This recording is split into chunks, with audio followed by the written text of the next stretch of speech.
প্ৰথম কথা হ'ল আপোনালোকে জানেই অসম ৰাজ্যিক জমিয়তুল উলামাৰ সন্মানীয় সভাপতি হযৰত মৌলানা মুস্তাক আনৱাৰ সাহাবৰ নেতৃত্বত পৰিচালিত ৰাজ্যিক জমিয়তুল উলামাৰ এডিশ্যনেল জেনেৰেল ছেক্ৰেটাৰী মই কলিমুদ্দিন আৰু সম্পাদক ৰাজ্যিক সম্পাদক মৌলানা গোলাম হুছেইন সাহাব আৰু আমাৰ দৰং জিলা জমিয়তুল উলামাৰ সম্পূৰ্ণ টিম লগতে ৰাজ্যিক জমিয়তুল উলামাৰ দুয়োগৰাকী সদস্য শফিকুল হক আৰু সাইদুল বাৰী দিব্যাই আমি একেলগে আজি উপস্থিত হৈছোঁ আপোনালোকৰ ইয়াত। আপোনালোকে নিশ্চয় দেখিছে দমকল আমাৰ সন্মুখত, আপোনালোকৰ কেমেৰাত নিশ্চিতভাৱে এইখিনি প্ৰদৰ্শিত হ'বই।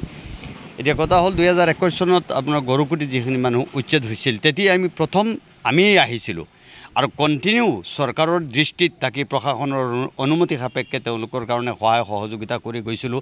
পাৰ্টিকুলাৰলি তেওঁলোকৰ সংস্থাপনৰ কাৰণে ৰাজ্যিক জমিয়তুল উলামাৰ সভাপতি সাহেবে অসমৰ মাননীয় মুখ্যমন্ত্ৰী ডাঙৰীয়াৰ লগত মৌখিক আৰু লিখিতভাৱে যোগাযোগ কৰিছিল। তাৰ পৰা আজিলৈকে এই কামখিনি চলি আছে। ইতিমধ্যে আপোনালোকে জানে এই ঠাইখনৰ নাম আপোনাৰ আজি যাম আমি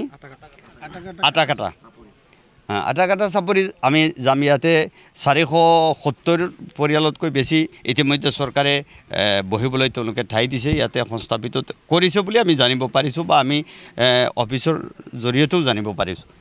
এতিয়া এই মানুহখিনিৰ খোৱা পানীৰ কাৰণে বিৰাট তেওঁলোক জীয়াতু ভুগি আছে আৰু আটাইতকৈ ডাঙৰ কথাটো হ'ল মানুহে পানী আটাইতকৈ ডাঙৰ প্ৰব্লেম সমস্যা আৰু সেইকাৰণে ৰাজ্যিক জমিয়তুল উলামাৰ সন্মানীয় সভাপতি মৌলানা মুস্তাক আনৱাৰ সাহাবৰ ব্যৱস্থাপনা আৰু নিৰ্দেশনাত আজি আমি 70টা দমকল আপোনালোকে ইয়াতে দেখিছে আমি তাতে স্থানত লৈ গৈ আছোঁ। ইতিমধ্যে খোৱা পানীৰ কাৰণে এই ব্যৱস্থাটো আমি কৰি আছোঁ আৰু কৰিম ইয়াতে।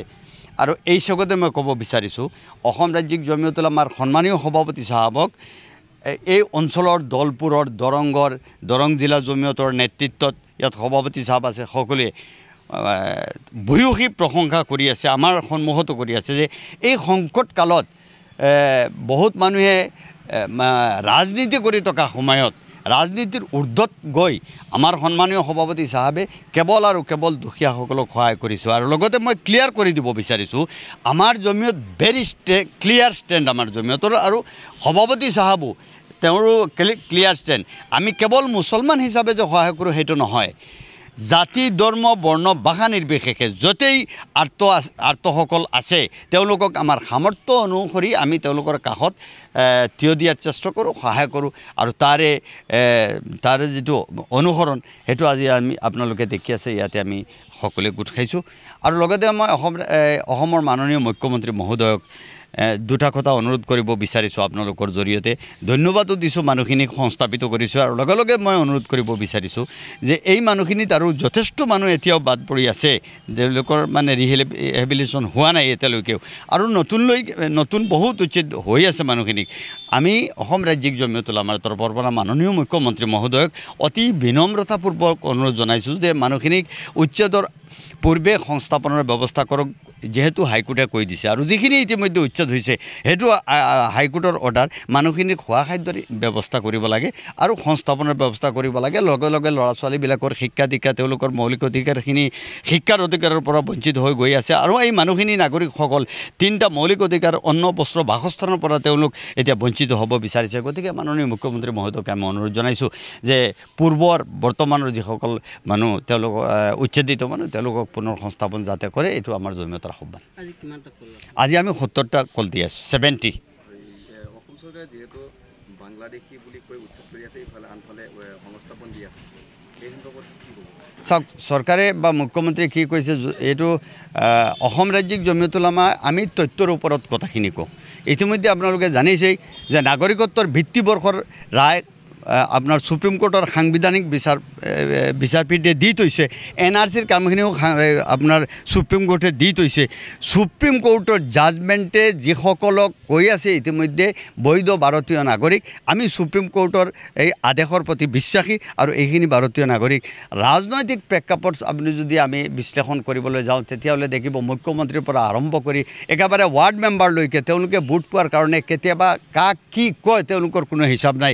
আজি এটা ক'ব, কালি এটা ক'ব, পৰহি এটা ক'ব, তেওঁলোকৰ কথাৰ কোনো পিতৃ মাতৃয়ে নাই।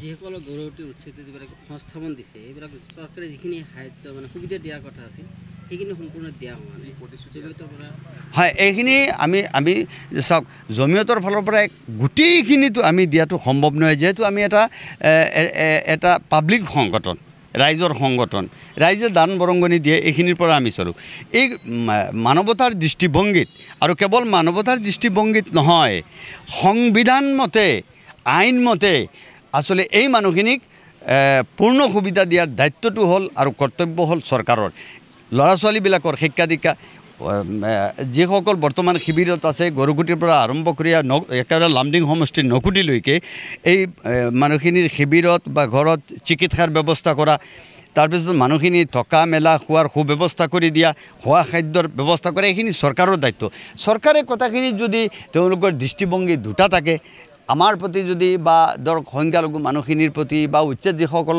কৰিছে তেওঁলোকৰ প্ৰতি যদি দৃষ্টিভংগী তেওঁলোকৰ পৃথক থাকে এইটো আমাৰ দেশৰ সংবিধানৰ কাৰণে এটা দুৰ্ভাগ্যৰ বিষয় কেৱল আমাৰ নহয় আমাৰ স্বাধীন দেশৰ গণতান্ত্ৰিক দেশৰ সংবিধানৰ প্ৰত্যেকটো দফা আৰু ধাৰাক এটা ভায়লেশ্যন আৰু দুৰ্ভাগ্যৰ বিষয়